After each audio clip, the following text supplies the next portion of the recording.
Hello all. We're doing something funny today. Actually, this is actually going to be kind of a dual deck profile. I'm here with our good old friend All Pure Yu-Gi-Oh. Hey guys, what's up? His camera's slightly better than mine. So. And who are we here with actually? And we are here with Dean, who just what'd you do today? Went undefeated at our locals using the new Banlist. Neat. Winning the. Did you put the box away already? I didn't get a box yet. Lance He was looking for it, it. Anyway, he won a box of Wild Survivors, but do enlighten us on what you were doing today because I think it's hilarious. I played Superheavy Swordsoul. It was really good. It prevents you from the super heavy samurai engine prevents you from playing power spells, so you can just easily side out of the super heavy engine. So it's, yeah, it was a lot of fun. It was something I've been brewed up for a couple days. Wanted to give it a spin, and it worked out really well. Oh, there it is. There it is. It's free, as they say. Alright, go right on ahead whenever you're ready. Sure. So, for the Super Heavies, it's just a simple engine of 3 Bite, 3 Wakaushi, 1 Benkei, and 1 Booster.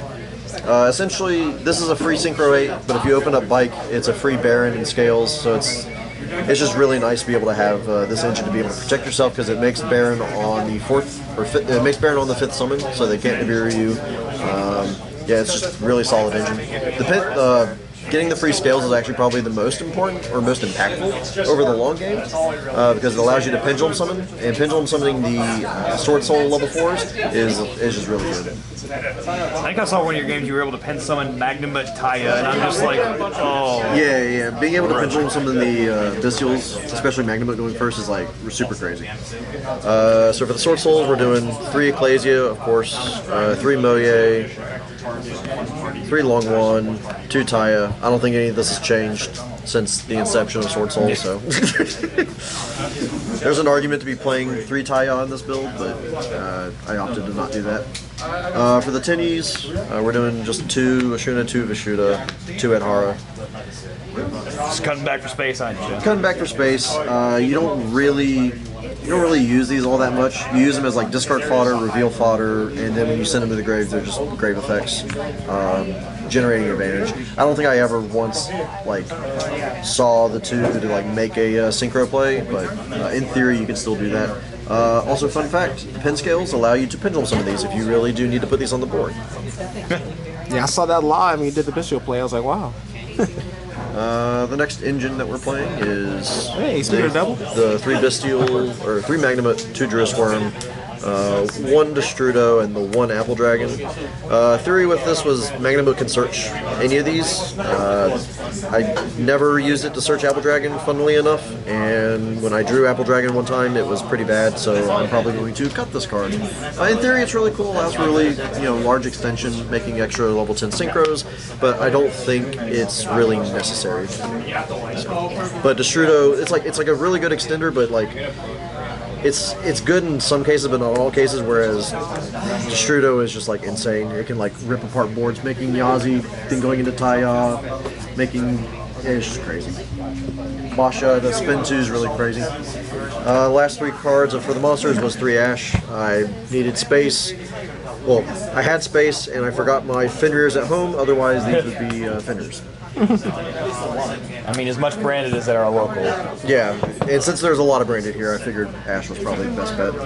And then if you have the scales up and you have the level 7 tinnies, you can pendulum Ash and a tinny to make a level 10 synchro if you need. But that's very, very odd. So for the spells and traps, you can't play a lot of these because of the super heavy engine, obviously. So we just play the 3 emergence, 1 summit, and 1 blackout. We play these because they're consistency cards, extender, interruption, and they can all be banished via the Swordsoul effects. So that if I need to have my grave clear of spells and traps to use the super heavy again, I can do that. Get them out of the grave, keep using the super heavies. So that was the main. It's 40 cards. What would you play instead of the Apple Dragon? Maybe Nibiru. Maybe another tie-off. Up the worm count a little bit. For the extra deck, it's pretty. This was all very.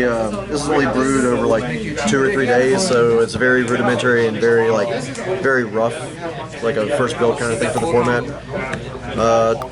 For the extra deck, we did 2 monk. Honestly, I only made monk once, so probably just cut monk to 1.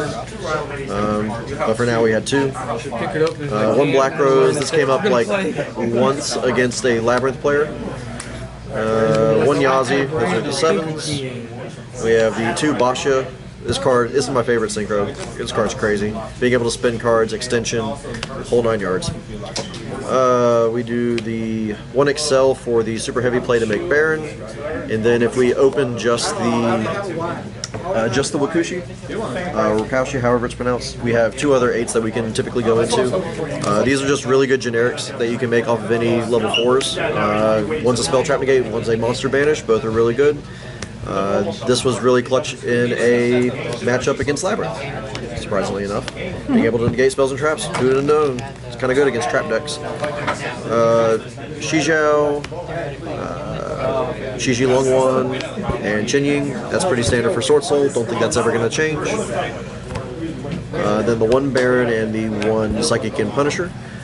This was actually really clutch in my first round when I played against Live Twin Sprite. They burned me a bunch, and my life ended up being lower, and then I pendulum summoned a Vishuddha and a spare Wakaushi that was in my extra deck, so I had a level 7 and a level 4 tutor, and made this, and was able to kill him just going into the battle phase, pumping it up to an absurd amount. It was really good. You said you would cut the monk, and then you were considering some other options. What else were you playing around with? Probably just like more generic synchros. Maybe like I'd probably cut monk and Punisher, and like maybe Black Rose. This could become like Omega or something, another generic that can like put tinnies back in my grave for beneficial effects, and then this could be like a Baguska and a Zeus. I think that's what my list was online, but I didn't have those cards with me today, but it's alright. We made it work.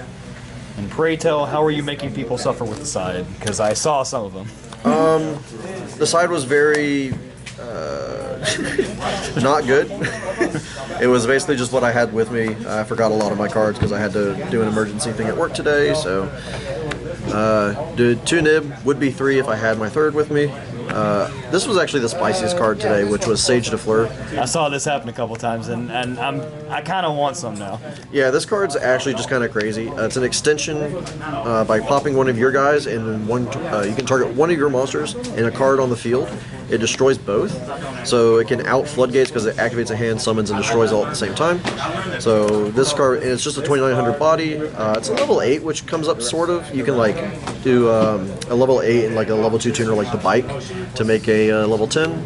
It's really neat. You can also play a level 1 plant tuner. It can like search that when it goes to grave, but like we don't have glow up bulb, so I don't know if that's really worth.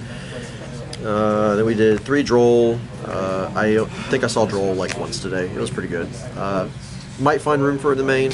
Not sure yet.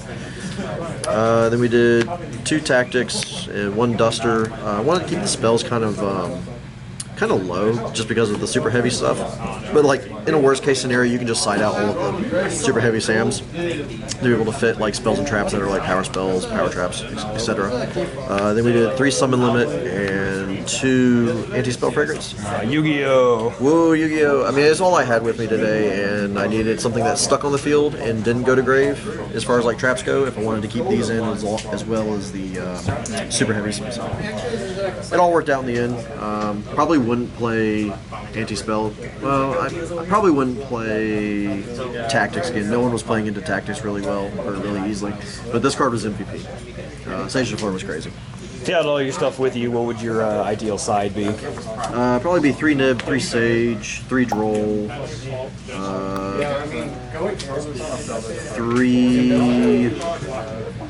3 Anti-Spell, and 3 Summon Limit. I think that'd probably be good. No fear of the back row whatsoever. Well, that's what Sage de Fleur's for. She's a big MST. Alright. But yeah, that was it. All right, good stuff as per usual, and congratulations to the box. I will be stealing any ground Xenos that you pull. For a price, of course. And of course, everybody go check out All Pure Yu-Gi-Oh! As well. It's the first double profile we've done, so this is new stuff we're doing here. Yes, sir. And same to you, Mr. Smooth. Hell yeah, I'll link in the bio. What's in this? And Dean, thank you once again for letting us do the deck profile. Yeah, absolutely. Until next time, catch you guys later. Remember, comment, like, subscribe. Peace, guys. Y'all take care. Have a good rest of the day. Thank you, you too.